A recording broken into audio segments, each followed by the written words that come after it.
Hej och välkomna till Investor Update med Maha Capital. Maha Capital släppte sin Q2 i morse.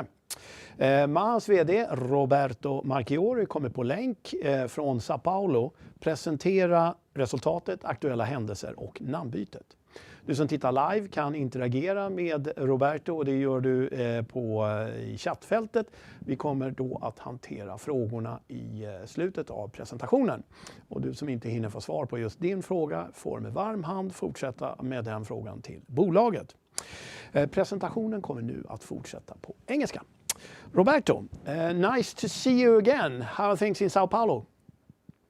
Nice to see you again, Carlo. Things are very good here. Thank you very much. Excellent. Yet another busy quarter. Please take it away. No, thank you very much. So I will start here. Welcome everyone for our earnings presentation. So we will start here saying that we are pleased to announce that now we are Maha Capital. This transition to Maha Capital marks a very important step in this new repositioning, evolving and transforming us into an investment platform. So we are very happy with this new chapter. I think we have here several things to talk about it, and I will walk through here during the presentation. So starting here with our main highlights for the Q2 2025, starting with Brava. Brava reached in Q2 around 85,000 barrels, which represents 21% increase if you compare to Q1 2025. And now, after plugging two additional wells in Atlanta, they reach almost 91,000 barrels in July, which is additional increase of 6% comparing to Q2 average. Talking about Illinois Basin, we have a production of 258 barrels with a low OPEX per barrel of $17 a barrel. And regarding Venezuela, we are working as we speak in the call option extension, so we have more time to see how things will evolve between US and also Venezuela. And as I was mentioning before, we changed our name into Maha Capital. This is a strategic repositioning for us to become an investment platform in the Swedish market. And now we just published a few weeks ago this partnership with Q World. I'm going to tell and walk through about what is Q, what we are trying to build with them, and also talk about the revolving credit facility that we signed of up to $100 million. And we end up the quarter with a very solid $88 million of cash and liquid investment position. We also raise a subsequent event, a loan agreement of $12.5 million to work through in this Q transaction as well. So now we are very focused on building this high performance portfolio and commitment to value creation to our shareholders. Going to Q update, I think we want to start here with the rationale behind this transaction. So looking into the GTC program, which I'm going to explain a little bit later, and about this Q partnership, in terms of investment thesis, we see a very solid business fundamentals with huge avenues and room for growth potential, and also a high return profile of regarding this transaction. In terms of capital allocation, Maha still has this solid balance sheet.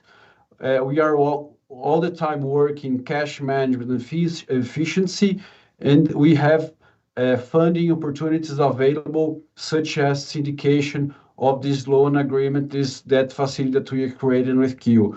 So this reinforces the value creation opportunity to Maha with this transaction. So Q's transaction in the end of the day is very aligned with our new strategy, direction, and also reinforces our commitment to value creation. Talking about what is QGTC? GTC is the Global Trade Card Program, which is basically a combination of travel, entertainment, and also B2B payment solutions into this credit card for corporate clients in US dollars. So Our partnership with Q World is a fintech focused on credit, real-time payments, and B2B solutions, which already operates in Mexico under a usage license granted by American Express.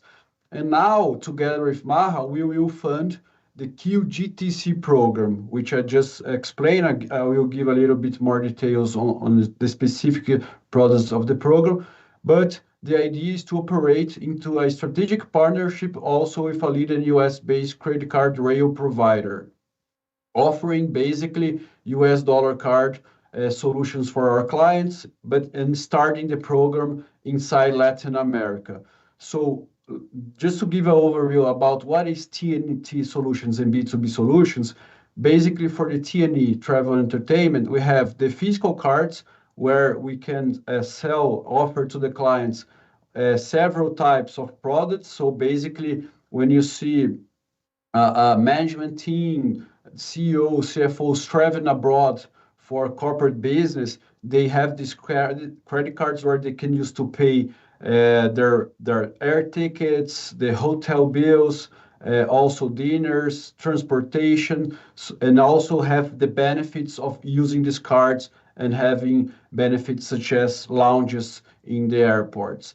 And also in the same T&E solution, we have the central bill accounts, which is basically a centralized credit cards, so we can buy all the tickets and purchases inside your company and have better internal controls in terms of all these bills being centralized in just one vehicle, just one person, just one area.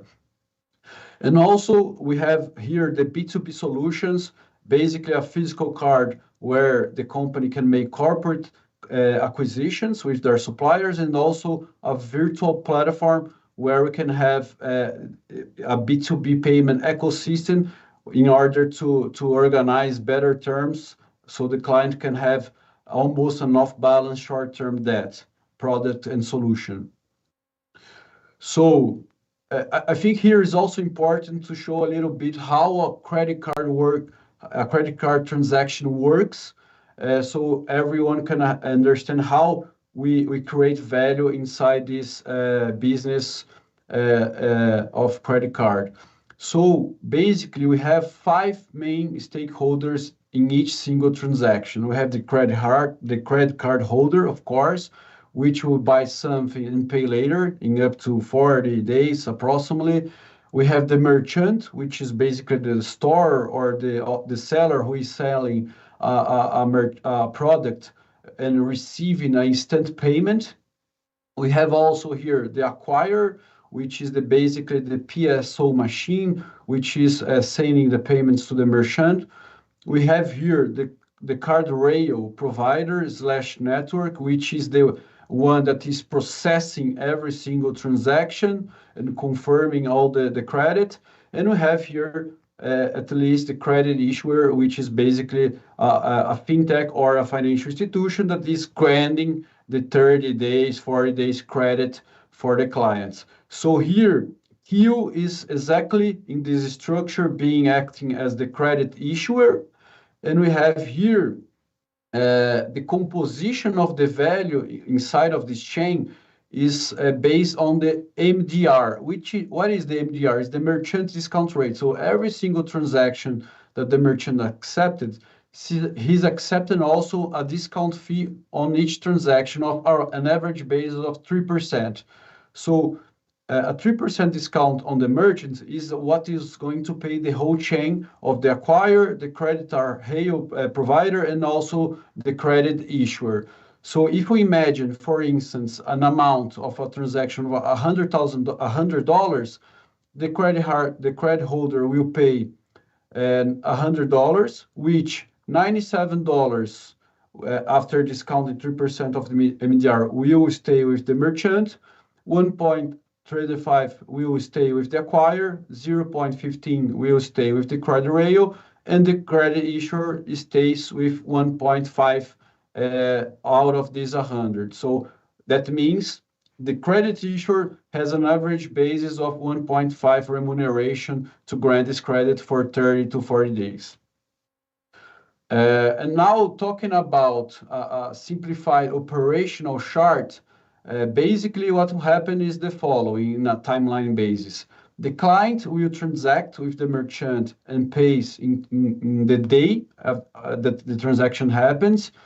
In the next day, the rail will pay the merchant, remember the 97% of the transaction, and after 4 days, QGTC pays the rail provider, the 98.7, which is the reduction that will stay after 4 days when the client pays 100% of the transaction to JKeo.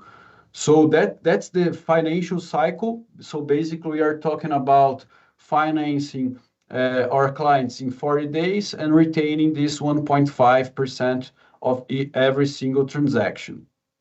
And how Maha intend to fund our loan facility we just released in last weeks of up to $100 million.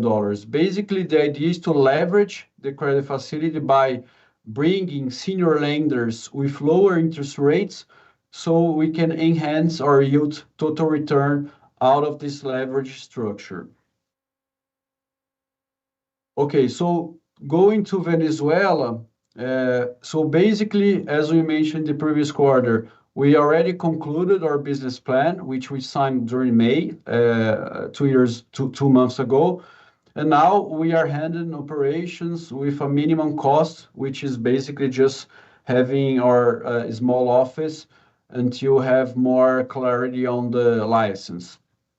And also to provide us these negotiations with PDVSA. And now we are working in the call option extension beyond November 2025, because we are still waiting, as everyone knows, our OFAC license to be submitted.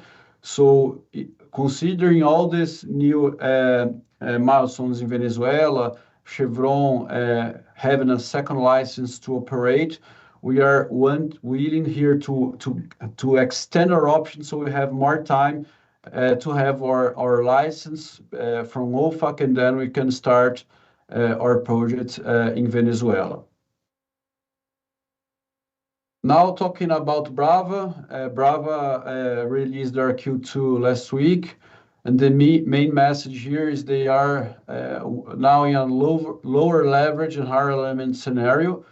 So if you see the production profile from the last quarter and also July, we can see here the very consistent increase in operational efficiency going forward. So after this turbulent Q4, we've seen after Atlanta starting to appoint these two new wells during April, and also additional two more wells during July, driving here this huge increase from almost 70,000 barrels to 91,000 barrels.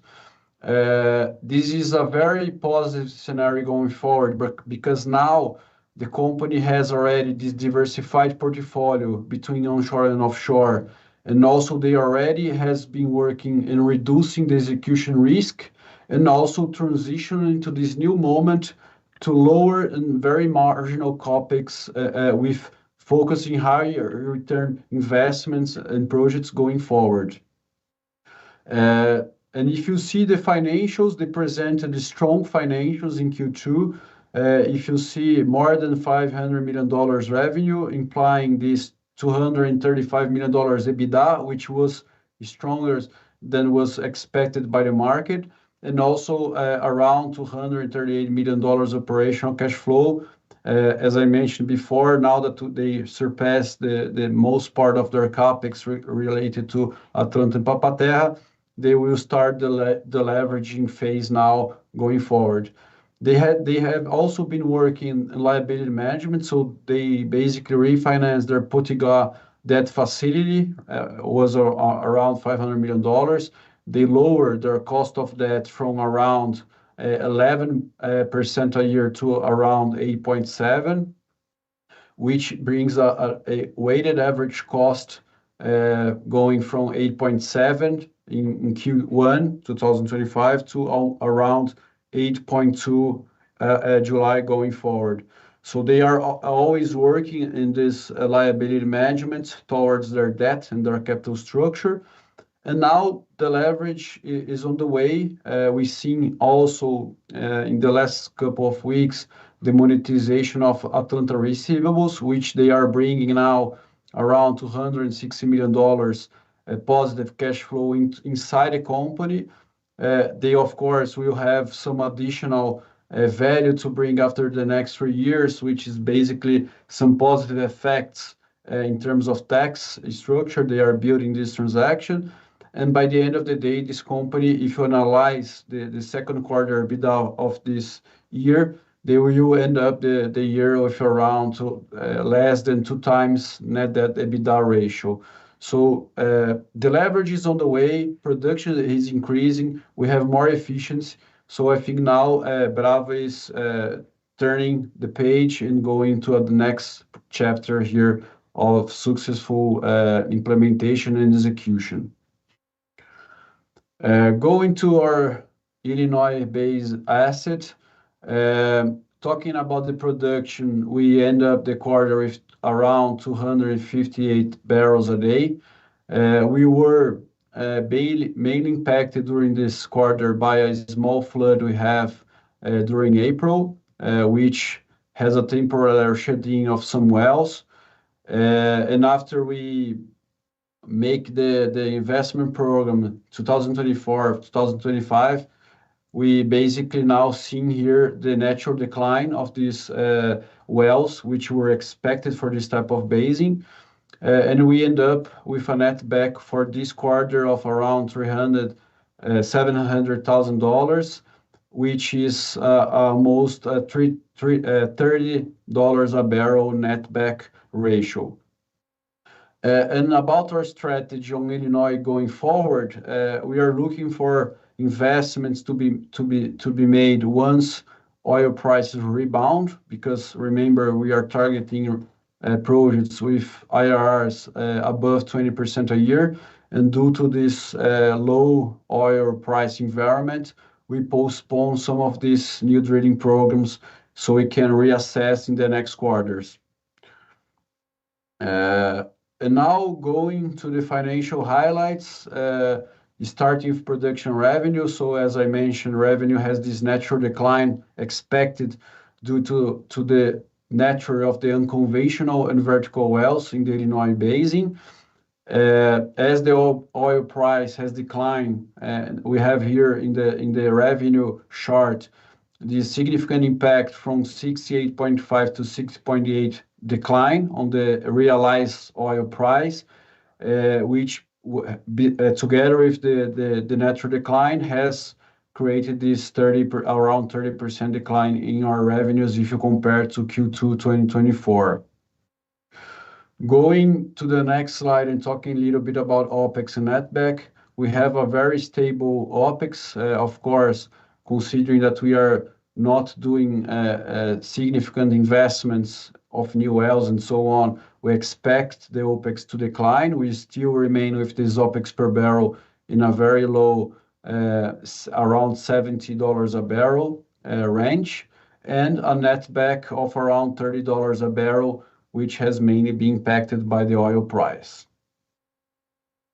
Going to the next page, we are talking about EBITDA. So we end up the quarter with $1.5 million negative EBITDA and a net result of minus $20.2 million, which were mainly impacted by the unrealized loss of $80 million regarding Brava shares price.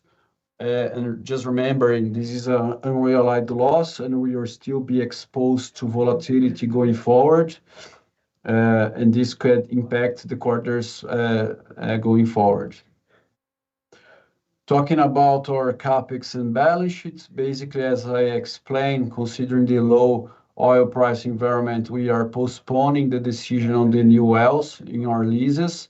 So basically, this is why we have this very small amount in terms of investment in Q2. And together with that, we are also working a lot to reduce our expenses in terms of G&A. So if you can see the chart in the right side of the slide, we can see this trend of reducing G&A going forward. Basically, we have a recurring G&A of around $1 million for the quarter.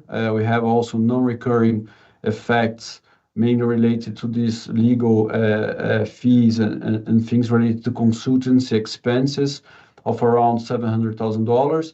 But we are working this headcount optimization, cost control initiatives, and other legal and other expense reductions, so we can keep this trend and keep reducing G&A going forward.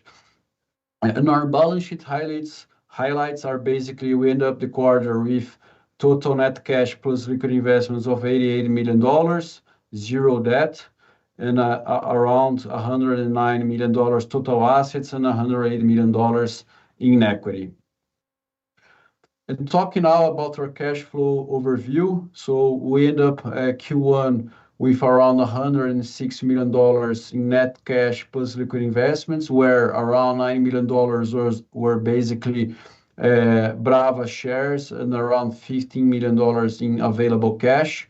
If you see, basically all the main difference here between Q1 and Q2 is this unrealized in Brava shares valuation.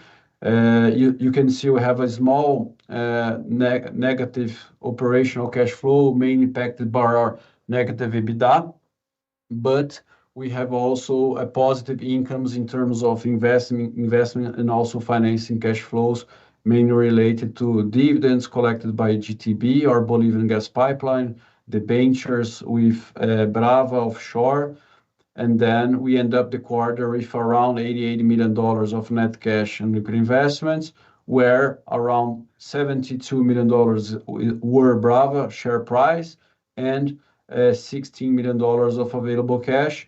And just for purpose of comparison, now, as we speak now, Brava has increased if you compare to end of Q2, and the $72 million is around $80 million as we speak. And now talking about our strategy going forward. So now we are starting to become a diversified investment platform. This transition to Maha Capital marks this important milestone. So we are focusing in this evolution into this investment platform. This transformation is totally aligned with and committed with value creation. And an ambition now is to pursue and look for high potential opportunities beyond traditional focus of Maha, which were at just energy and minerals. Looking forward, we are very excited with JKeo. We believe the credit lines are expected to increase and grow in the upcoming weeks, with a view of toward potential syndication of our loan with other investors. Together with that, we are still awaiting for OFAC license and also progressing in these discussions to extend our call option. Hopefully, I will bring more news on that in the next weeks. And we are still actively pursuing other business to bring to Maha. So with that, I conclude here my presentation, Carlo. I think we can open here for the Q&A section. Thank you very much for your time. Well, thank you, Roberto. And as always, we received a fair amount of questions ahead, and there are coming in questions as we speak. So I thought I will structure this like general questions, and then we can touch upon Brava, Venezuela, and then we can end on with JKeo. So basically, Okay. You changed the name, and I quote, as a pivotal step in strategy repositioning. So how will that affect your acquisition strategy, focus on shareholder value and the dividend policy? I know there's 3 questions in one, but just touch upon those. Oh, perfect. Well, so the idea and the rationale behind this transition is so Maha can be an investment platform, and that means we can look for several creative and interesting opportunities, not only focus on oil and gas and minerals, such as JKeo. So when you look for this type of opportunities, we are seeing here also opportunities to bring cash flow operational assets that instead of deploying huge amount of capex, we can already bring a new project, a new company, a new asset which is already performing and being a cash flow generator since day one. So that's the type of profile and the opportunities that we want to bring for Maha structure. Well, and any comments on future dividend policy? I think we will probably need to reassess this dividend policy. Of course, our board is totally aligned on generating value and pursuing the opportunities to bring dividends in the short term as well. And of course, this is our intention going forward. Mm-hmm. And when it comes to, well, let's say, increasing the portfolio here, would we expect more acquisitions in Q3, Q4, or is it steady as you go? I think now we are focused on Q. I think we'll have to work on execution, but of course, we will be alert in other opportunities. So we don't want to give here any expectations.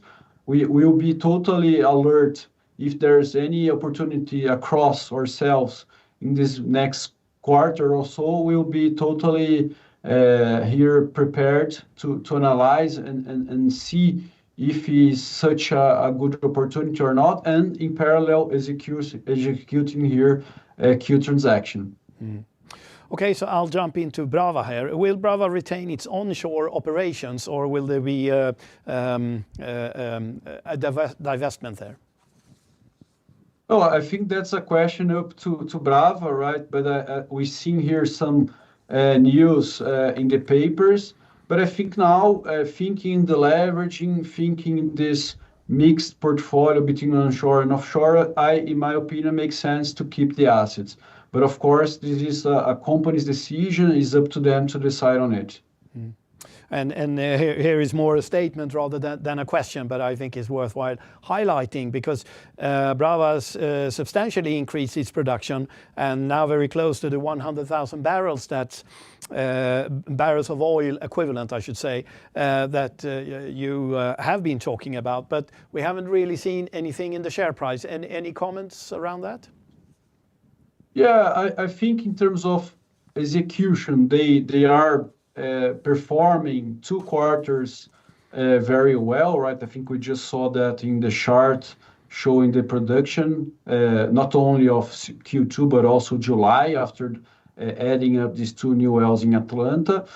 But I think there are 2 things here basically that is not supporting the share price increase. The first one, I believe, is the oil price, which has declined from around 75 to almost 65 now, right? And this, if you compare to the other peers in Brazil, they also suffer in the same period as Brava. And also, if you look for the debt market in Brazil, the interest rates are here 15%. So part of these investors in Brazil are now shifting their capital in the fixed income, and so they can have this 15% with zero risk, if we can say that, and then waiting for this improvements and also this deleverage going so they can move back to equity markets. And this is not only for oil and gas, I believe, but also for the whole capital market as a whole. Thank you for that. And then let's jump into Venezuela here. There is a lot of comparisons with Chevron and Venezuela, and you have stated that your target and agreement like the Chevron ones. And I'll just read one question here. Do you have a similar setup as Chevron in Venezuela where you can claim oil for debt? Mm-hmm. Yeah, that's the idea. We are pursuing the same model where we can act, even though being a minority shareholder in the JV, we act as the operator. That's the most important thing to do, because we can have the controls in terms of business plan and also financing and also the cash flows. This is what we are pursuing.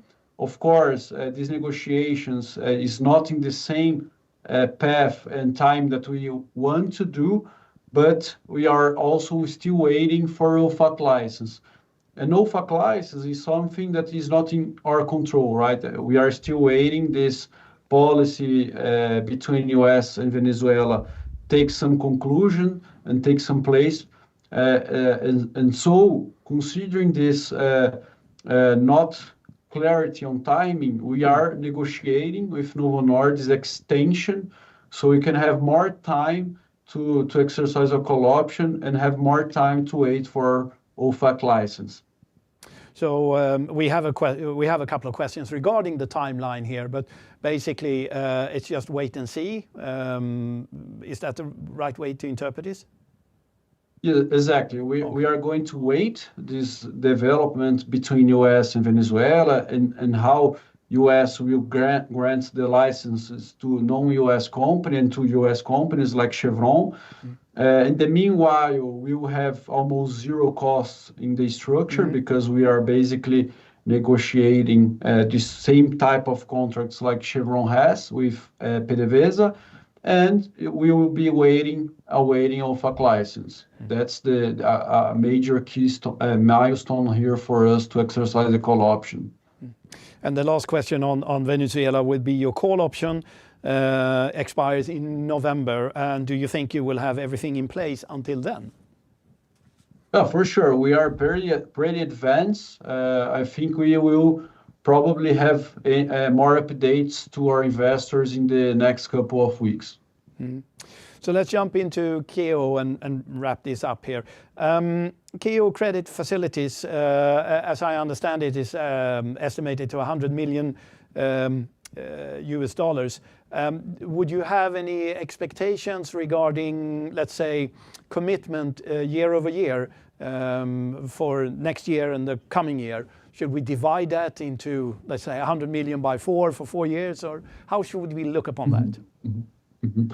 Yeah, we will talk about what will be the business plan or the expectations. I think in terms of the business plan, the company, the program expect to increase pretty fast. We are seeing here a potential use of this fully amount of the facility in the next 12 months or even less. And the idea, and maybe anticipating here some of the questions, and the idea, even though Maha's commitment is up to $100 million, we are working here hard to find other investors to syndicate a huge portion of this facility. So basically, I cannot give here an idea of how much we are going to syndicate. I can say it will be a significant amount. So in a way, we can use our balance sheet in a very intelligent way to better allocate our resources in this structure. So if I continue with that question here, because we have a couple of questions regarding the dedication here. But basically, if you get a third party involved here, would you increase the credit facility or would you decrease your exposure to JKeo? No, that's a good question. We can do both, but the idea is to reduce our exposure. So basically, the idea here is on top of the $100 million, we find investors to reach these $100 million together. And the idea is to bring also senior lenders, which will have priority in terms of collateral, but they also will have lower cost of debt, so we can benefit from this positive spread between the 12% interest rate for the loan agreement with these other senior investors. So then we can increase our returns on that. But if this product increases more than or needs more than $100 million, I believe we'll be in this moment where we can find other senior lenders and cheapest debt structures to leverage even more this QGTC structure. And I have to expose my ignorance here. Have you published any expected return on investments in JKeo? And also have you discussed officially any expected credit losses as an average? Yeah, so taking consideration the loan agreement, the expected interest rate is 12%. This is what we have considering the $100 million facility. But of course, if you bring a substantial amount of a senior lender with low interest rate, lower than the 12, all this positive spread goes into the subordinated quotas. So that's the idea. We can have here, we cannot bring right now these percentages and these expected returns, but the idea is to enhance our own yield in this transaction. That means higher than the 12% a year. And sorry, what was the second question, Carlo? Basically, when it comes to credit losses, would there be any, let's say, expected average or going forward? Perfect. No, perfect. So this portfolio presents a historical, very low default ratio. If you see numbers in the sector, in the whole broad sector is below 0.5% in a transaction percentage. And we expect to work to be even less because we are talking here about very high credit profile companies with major or parent companies in the US with branches spread Latin America. So in terms of quality, our very high quality clients, we are having here conservative credit limits and risk concentration. And also we have here sometimes the enforcement of these potential agreements in the US. So it is a robust and very defensive type of structure where we think we can have very low default ratios going forward. So you're pretty comfortable with the expected credit losses there. And just a final question here. When it comes to the syndication of the loan and you refer to senior lenders, would we have any timeline? Could we expect that in Q3 or tomorrow or before the end of the year? No, hopefully I hope to bring more news in the next couple of months. So what you want us to, what you expect or want us to look for is perhaps syndication of the loan and maybe if the opportunity is there, let's say more deals. Exactly. I think we will have some further news in the next couple of weeks. Of course, we will work also in working here in a new communication with the market only about Q transaction. So in the next couple of weeks, probably we'll have more news also regarding the extension of call option in Venezuela. Okay. Right, Roberto, thank you for that. Very interesting. Thank you, Carlo. It should be fascinating to follow JKeo, as it were, and speak to you later. And a special thanks to everyone who's put forward questions and questions during the broadcast. Thanks and see you later. Bye. Thank you, Carlo. Thank you, everyone. Have a nice day.